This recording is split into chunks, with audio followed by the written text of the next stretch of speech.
question. Questions.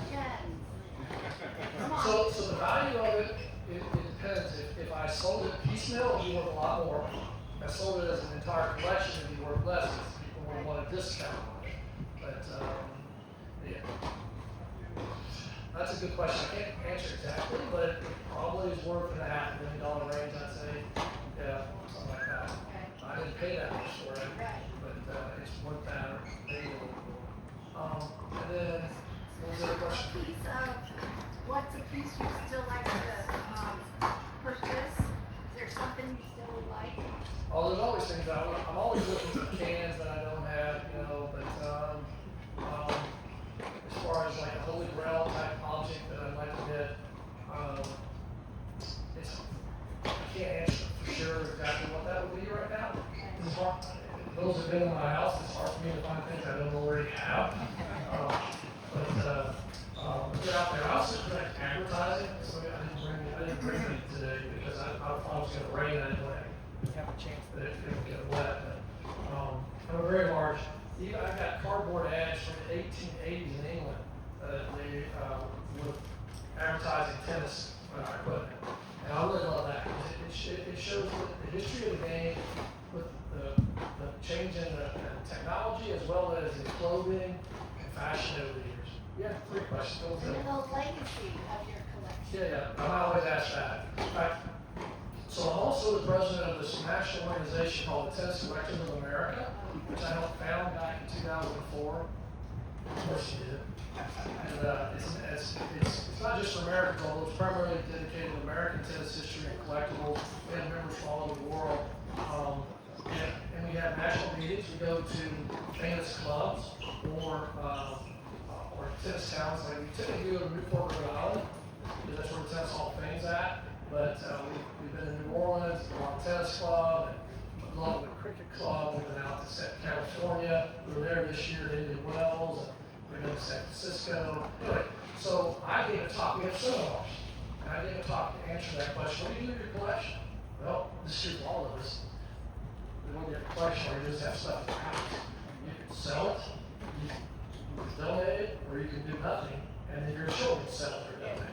And so I've seen situations where the family didn't know what the person had, and they basically just throw it away or gave it, or somebody came in and bought it for nothing. So I would like to find a place for it so people could see it, appreciate it. That's what I'm working towards. So here, if you ever, the UK facility we're at right now, we hope at some point it's going to move out on a baseball field, and there's going to be a larger area, indoor courts.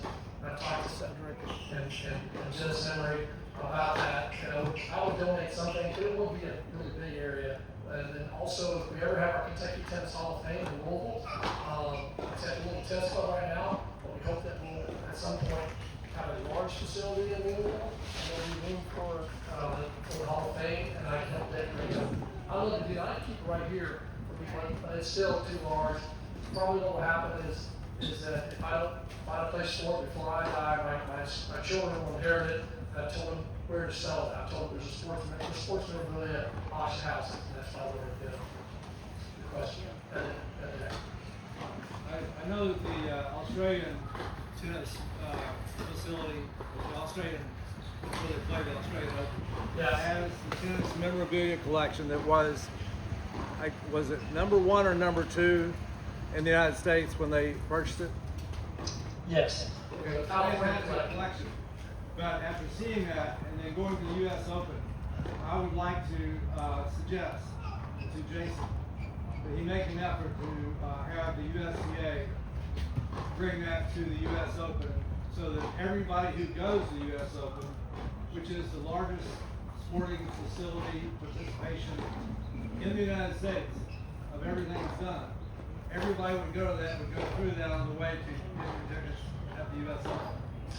It's interesting you should say that because I would love for it to go there. That's where it should be. Well, I talked to a past president, it's in Southern, New Orleans, I'm friend with, and unfortunately, people don't really value tennis history or history in general, I'm afraid. And they have not expressed interest in doing that, but I know people there, and maybe they will change their mind at some point. The other option that I considered is contacting them tomorrow at the Cincinnati tournament.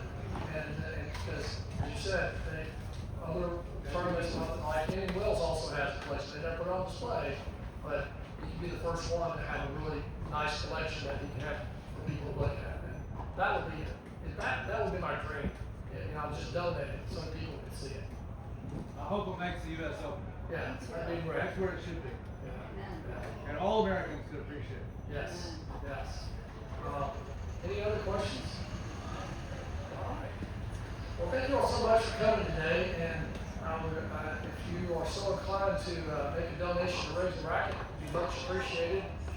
Amy's got information, we've got some pamphlets to give you if you want one.